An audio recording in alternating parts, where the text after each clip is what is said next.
Hey guys, welcome to another video. This time around I'm going to be talking about the new 2021 Nissan Rogue. So I generally tend to not really talk much about crossovers and SUVs, but I figured I would switch it up this time because I feel like these are cars I kind of look into anyway.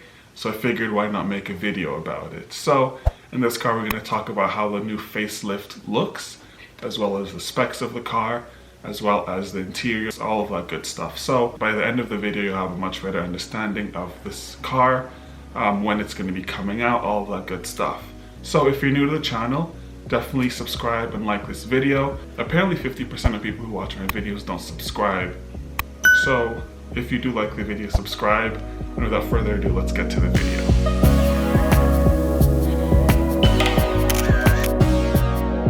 So we know that the Nissan Rogue lost a little bit of steam, mainly because it was competing with the Honda CR-V and the RAV4, so the Toyota RAV4. And both, funnily enough, I know for sure for the RAV4, they did a full-on redesign. They made it a lot more, like a lot boxier, a lot sportier looking, and essentially Nissan decided to do the same because, again, they're pretty much neck and neck as far as competing goes. So the new 2021 Nissan Rogue actually came out on June 15th, and for the most part it's more of a facelift than it is like a whole new modification of the car.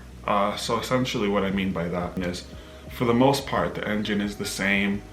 A lot of the features that it has are the same from the previous model. However, it has a totally new look. The headlights are totally different. It has a bit more of a boxier look, which makes it, almost deceives you into thinking that it's like this big boxy SUV. However, it's actually more or less the same size as the prior crossover. So I guess first of all let's talk about the specs of the car, then we can get to the interior and the exterior and all the different physical aspects of the vehicle. So this new Nissan Rogue has 181 horsepower and a 2.5 four-cylinder engine. In addition to that, it actually has just about the same amount of space. One could argue that in the case of the new 2021 model, it has just that little bit less space, which is 37 cubic feet of cargo space, whereas for the prior model it was 39. So again, it's just 2 cubic feet, which, I mean, it's really not that much if we think about it. But I mean, I guess to some people, depending on what you plan on packing in there, it might be a pretty big factor. However, for this car, it kind of makes up for it in other ways. And what I mean by that is they've added on a new platinum model, which I believe is what's being photographed in these pictures right here, where you have the diamond stitching and you have the very, it almost has like a more luxurious feel to it. That's generally what you tend to associate with diamond stitching. It gives you 30 miles per gallon combined. And as far as the price range, you're going to be starting off around 26,000 and it could go up to 40k, and that's of course if you get the highest platinum edition. So onto the looks of the vehicle. I'd have to say that I don't know if I entirely love the front end of this car, mainly because I'm still, like, for example, for the Grand Cherokee, the Jeep, and I believe it's the Grand Cherokee, I could be wrong, but it has those double headlights, and I feel like I'm starting to see that in a lot more cars these days. I have to say that's a look that I'm not quite familiar, or I'm not quite used to. It just looks so different. Like, for example, if you compare this model, so this is a 2021, to the 2019 version, it just has a very different look. You have the double headlights for the 2021 version, whereas for the 2019 it's just one set of headlights which contains all the indicators and the high beams, low beams, all of that stuff. Whereas for the newer version they decided to add it on. Maybe it's a thing that customers want these days, I'm not entirely sure. But if I were to get a car, I would probably want it to be something that looked a lot more like the older model than the newer model. However, I can say that for the interior, I guess getting back to it, they've sort of made up for it. So first of all, something that I found that's very interesting is the fact that you have, and I don't know what it's called, but it's like you have the double like shelf-like feature in the center console, meaning you can put your things on the bottom or on the top part.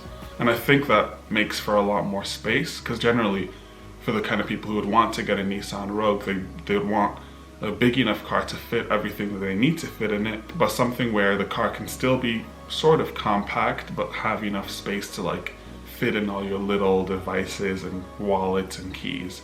without, again, having to get a bigger car. Another thing that I've noticed is the fact that if you compare it to, for example, the 2019 edition, they've totally changed up how the gear stick looks. So whereas for the older models, it was just like your regular gear stick, for these ones it's a lot smaller and it's almost like a, I don't even know what you could compare it to, but it just has like a smaller, fatter look to it. And I feel like a lot more car companies these days are just totally switching up how the gears look. Some of them, for example, Mercedes, they're putting it on the steering column, which makes, of course, a lot easier accessibility. And honestly, I kind of like that look. As far as the look of this particular Rogue, it's different, but it's probably something that's going to be pretty easy to get used to.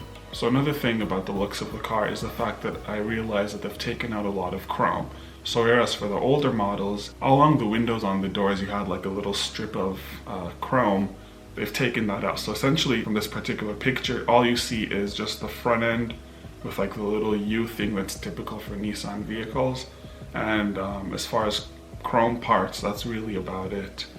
And I kind of like that because I feel like most people, especially if you're the type who likes to like tweak things on your car, you're probably going to want to plastic dip it anyway. And so I can definitely understand the reasoning behind getting rid of all the excessive chrome.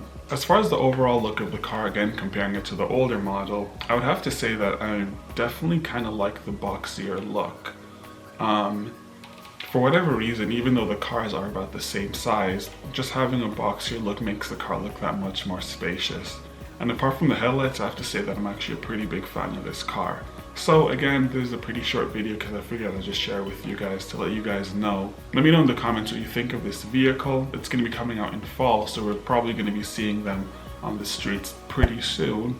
So again, let me know what you think of this video. Again, if you like the video, subscribe to this channel, like the video, and all that good stuff, and I'll catch you guys next time.